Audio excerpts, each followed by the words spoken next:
just a test piece of the strip planking that's been resawed to 3/8 thick, just to see how it bends around. That's looks pretty good.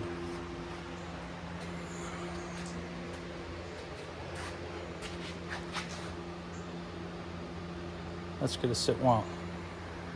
It's gonna be a good sized boat.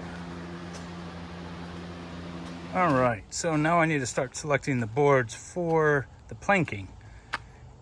And I'm not sure why, but I feel like I had a reason to paint the ends of these boards orange. And I have a feeling it's because they were the cleanest and the straightest, maybe the fewest knots. So I think that's what I'm gonna use. And I'm hoping my assumption of me from 2 years ago is correct.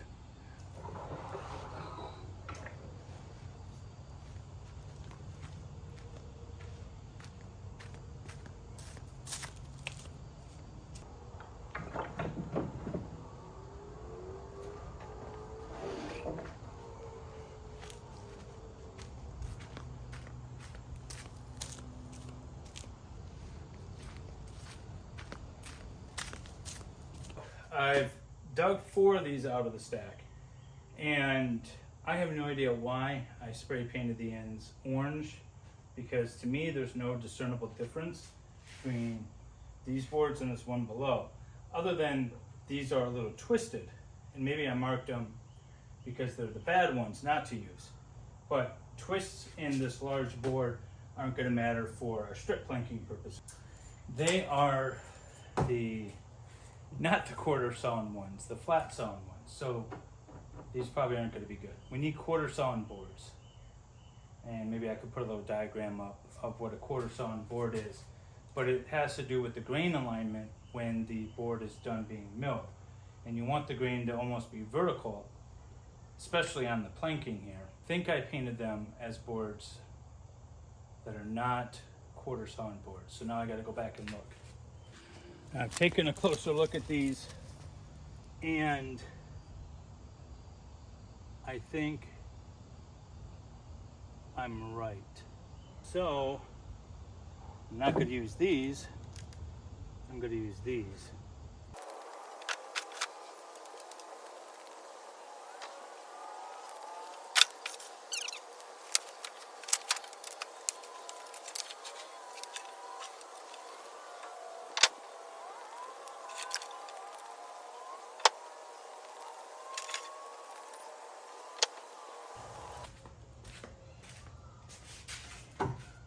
All right, take 2. We got the non-spray painted boards in here, and I lied earlier when I said there's no discernible difference. There is a huge discernible difference. These boards are quarter sawn. The grain is clear for the most part. There's a few knots, but they lay straight, they lay true, and that's why I sorted them in the beginning. I thought I marked the good ones. Apparently I marked the bad ones. Now I'm not sure how many of these I'll actually need. I'm also not sure exactly how best to resaw and plane these down in order to get the best material.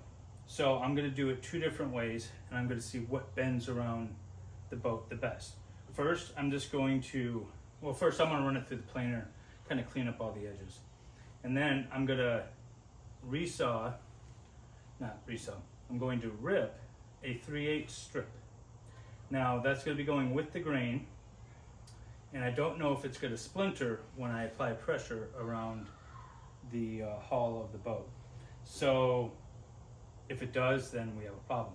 The other way is I'm going to take a 2-inch resaw or a 3/8 resaw and then make it into a 2-inch strip, which I have a feeling is going to be a better application.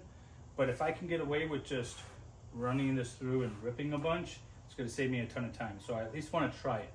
I am currently looking into what is the best way to saw this lumber, either resaw it or rip it, in order to make the strip planking out of. And I'm referring to this book. This is an excellent book. It goes into great detail on the strength of various woods and how you want to make different forms and plankings, and if you're doing strip planking versus carvel planking versus whatever, the dimensions, the molding, or essentially the thickness of the boards and all of that stuff. It goes into great detail about it, how to do it, what to look for, what type of wood to use, what type of wood not to use, and things like that. So I'm currently going through this book. As you can see, I might have ripped a page or two to determine what is the best way to actually rip these planks. As it says here, strip planking should be the same thickness as carve-out planking. The strips must be edge nailed and glued along their entire length. So here's the section which starts talking about how boards are sawn. And as you can see, there's a rift sawn board, slash sawn. What we're looking for is quarter sawn. It also gives you an example about how some of the boards will warp depending on how they're cut. So a slab sawn board like this will tend to warp. And those were the boards that were painted orange. Whereas the quarter sawn boards are, they don't tend to warp so much, and that's why we use them. The question I have that I'm hoping this book will answer is, when I'm making my planks, do I saw them 3/8 this way, or can I saw them 3/8 this way? And if I saw them 3/8 this way, they'll be going with the grain, which I'm not necessarily sure is a good idea. Throughout this book, I haven't seen, and I might be wrong, I haven't seen any discussion about which way to resaw or strip or mill the strip planks. So I'm going to go with my first idea, which is I'm going to cut one and apply it and see how hard it is to bend and if it splinters while I'm bending it. As I was looking over the plans to start establishing the shear line on the mold forms, I noticed a discrepancy with mold 2. So if you look at the drawings here, originally I drew mold 2 up to the top of this ladder frame line, but it is down here. So what I need to do is actually take a measurement between here and here,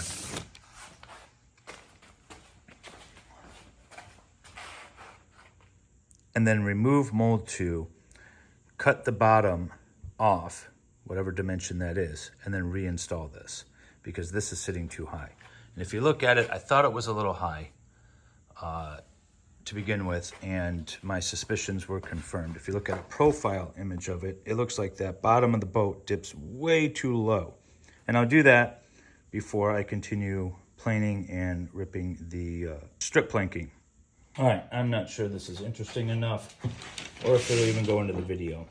So, but what I did was I measured this distance from here to here, and that's exactly 2 inches. You can see here, and this is to scale, so that's exactly 2 inches. Now, but I wanted to make sure what I was reading was correct. And I wanted to make sure that, in fact, this frame at Station 2, which I have made into a mold now instead of a frame, is supposed to sit 2 inches lower than what it is currently sitting at. So I looked at the profile, and to me, that looks a lot higher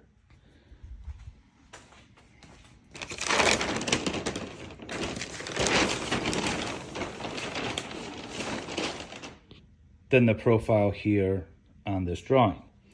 So I took this measurement from here to here, which is 3 inches equals a foot, according to the table here. So now with my lawyer math, if you guys don't know, I am a lawyer.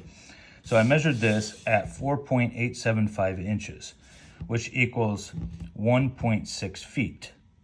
So if you calculate that 0.6 feet into feet and inches, you get approximately 1 foot 7.5 inches. And when I measured this, this was 1 foot 9.5 inches, which means that it's sitting 2 inches too tall, which is the distance between this and this. So that is correct. Station 2 needs to be cut down 2 inches along the bottom and set 2 inches lower. So I am going to take off this temporary strip plank, take off the bracing, remove the mold, rip it down by 2 inches, and reinstall it.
Now we're good.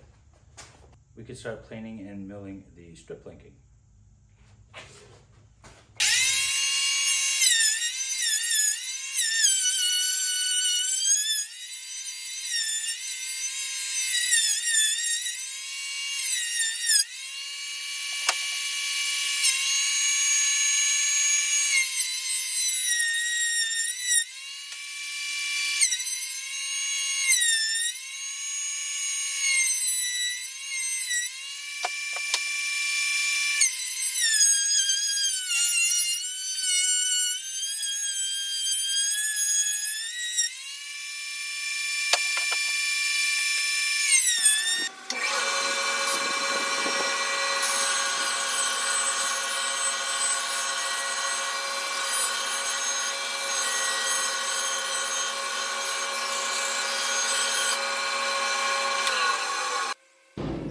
Before I install the first shear plank, I am taking measurements off the drawings and marking its exact location on all the molds.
All right, so this is one of the first strip planks that I've cut out, and I have set it along the shear line, measured off the drawings. And that's the shear line, by the way, is this line right here. It's essentially the top of the boat. Now, according to these drawings, there's different points in which the shear comes into contact with the molds. I've marked those, and I think this is going to look good. Now obviously I'm going to have to plane this down at this angle, and the same at the stern transom, and I have enough room up front. I can get past this bug hole, move this past so that I eventually cut it off. I'll plane this down. All right, that's gonna work. And all I did was run the board and rip it. So I will continue to rip.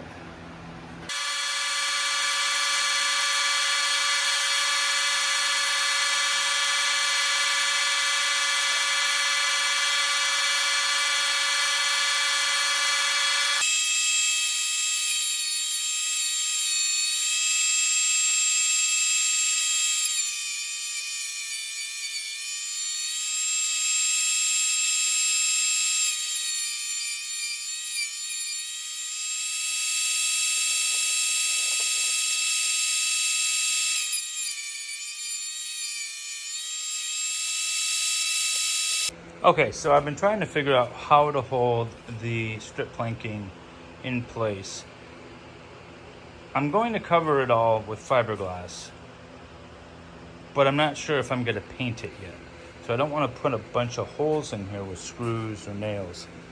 So I've come up with these L-shaped brackets that I'm clamping on and holding in place.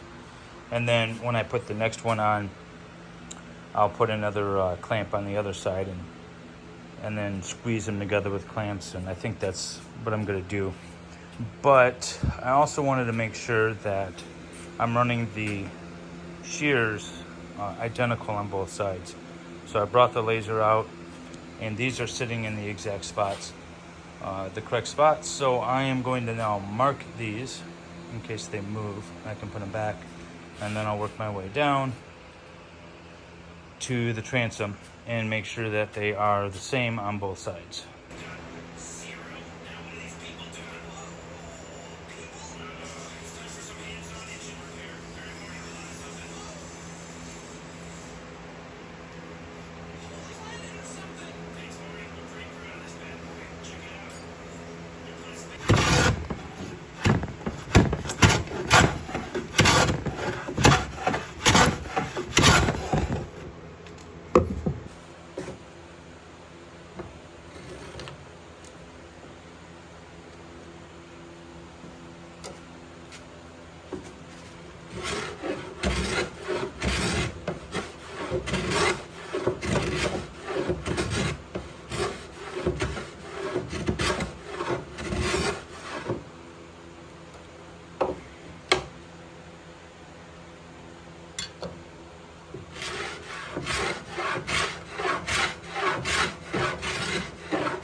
All right, so I planed this down to the correct angle. I don't know what the number is, but the board lays nice and flat against the transom, and that's exactly what we're looking for. I think I figured out how I am going to attach all these strip planks using these L-shaped brackets with some nails. I have some blocks back in here with these little squeezy clamps to be able to clamp everything down and keep it together. But after setting this second strip plank off of the shear plank, I realized that the remaining gap is larger here than it is at the transoms, which rather than trying to fit in a weirdly shaped skinnier piece, next what I'm going to do is rip a longer piece. And so the strip planking won't be all the same dimension. It'll be more like traditional planking, in that the pieces will be cut individually. But before I get to this, I have a trip planned. So I'm heading to Denmark to go tour a Viking museum and take a ride on a real Viking ship.